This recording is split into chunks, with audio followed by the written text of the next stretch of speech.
ইমাম হোসেন রাদিয়াল্লাহু তাআলা আনহুর শাহাদাতের পরে ৪০ দিন পূর্তিতে আজকে ৪০ এই আয়োজনে আমরা হোসেনি দালানে এসেছি। বাংলাদেশে শিয়া মুসলিম সম্প্রদায়ের ভাইদের আমন্ত্রণে জাতীয় নাগরিক পার্টি এনসিপির তরফে আমরা এই হোসেনি দালান ভবন চত্বর আমরা পরিদর্শন করেছি, ইমামপাড়া আমরা পরিদর্শন করেছি এবং আমাদের জন্যে সবথেকে খুশির একটা সংবাদ হলো দীর্ঘ সময় ধরে এই ইমামপাড়ার একটা অংশ আওয়ামী লীগের দখলে ছিল।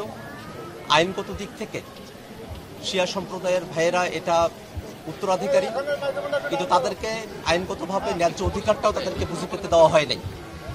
৫ আগস্টের ঘটনার মধ্য দিয়ে হাসিনা পালিয়ে গেছেন এবং সেই সময়টাতেই বেদখল হওয়া জায়গা আমাদের শিয়া সম্প্রদায়ের ভাইয়েরা তারা উদ্ধার করতে সক্ষম হয়েছেন। এবং আমরা বিশ্বাস করি যে বাংলাদেশে বিভিন্ন জায়গায় আওয়ামী লীগ এবং তাদের দোসররা যে দখলবাজি করত তার একটা অন্যতম উদাহরণ এই পাশের অঞ্চলটা।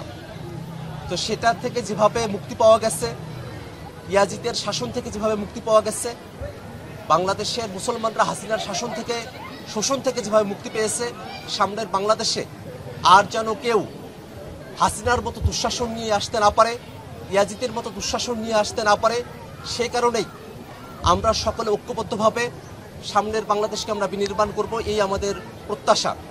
আজকে এখানে শিয়া সম্প্রদায়ের ভাইরা যারা আছেন তাদের মধ্য থেকে আমাদের ফিরোজ ভাই, তিনি এখানে সুপারিনটেন্ডেন্টের দায়িত্ব পালন করছেন, তিনি উপস্থিত আছেন। আমি চাইবো যে তার পক্ষ থেকেও তিনি কিছু কথা আপনাদের কাছে উত্থাপন করবেন। বিসমিল্লাহির রহমানির রহিম। আজ এই শোকের মাসের ইমাম হোসেন ইসলামের চেহলুমের দিনে আজকে আমাদের মাঝে এনসিপি নেতৃবৃন্দ এখানে উপস্থিত হয়েছেন। আমরা ওনাদেরকে আন্তরিকভাবে ধন্যবাদ জানাচ্ছি। ওনাদের এই আগমনে আমরা নতুনভাবে একটি সাহস জোগাতে পেরেছি। আগামী দিনে যাতে আমরা আরও সুন্দর বাংলাদেশ গড়তে পারি, আমরা অবশ্যই এই আশা করব এবং আমাদের পক্ষ থেকে যা কিছু করণীয় থাকবে তা আমরা নিশ্চয়ই করব, যাতে একটি সুন্দর বাংলাদেশ আমরা গড়তে পারি, সবার বাসযোগ্য একটা বাংলাদেশ আমরা গড়তে পারি, সবার তার ন্যায্য অধিকার যাতে পেতে পারে, সেই বাংলাদেশ আমরা চাই। আগামী দিনে আমরা একটি সুন্দর দল হিসাবে, সুন্দর জাতি হিসাবে, সুন্দর নেতৃত্ব হিসাবে আমরা যাতে দেশকে পেতে পারি, সে আশা রেখে আজকে এই দিনে আমি তাদেরকে ধন্যবাদ জানাচ্ছি এবং আগামীতেও আমাদের যে কোনো সহযোগিতা আমরা সবসময় সামনে থাকবো ইনশাআল্লাহ। ধন্যবাদ। একটা প্রশ্ন, এটা হচ্ছে আপনি গতকালকে একটা সামাজিক যোগাযোগ মাধ্যমে আপনার একটা স্লোগান দেখেছি আমরা, আপনি বলেছেন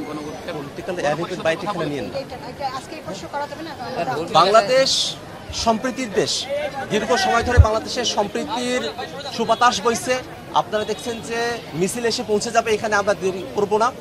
আমরা আশাবাদী যে বাংলাদেশে যত চিন্তার মানুষেরা আছেন, যত সম্প্রদায়ের মানুষেরা আছেন, আমরা তার মধ্যে কোনো বিভাজন দেখতে চাই না। এই বাংলাদেশের স্বাধীনতা সার্বভৌমত্বকে রক্ষা করে আমরা সকলে বাংলাদেশের নাগরিক, প্রত্যেকে যেন তাদের নাগরিক অধিকার বুঝে পায়, সে লড়াইটা আমরা জারি রাখবো। এই আহ্বান রেখে আমরা আমাদের আজকের এই পরিদর্শন এবং সফর আমরা এখানেই সমাপ্ত করছি। ধন্যবাদ সকলকে। আসসালামু আলাইকুম।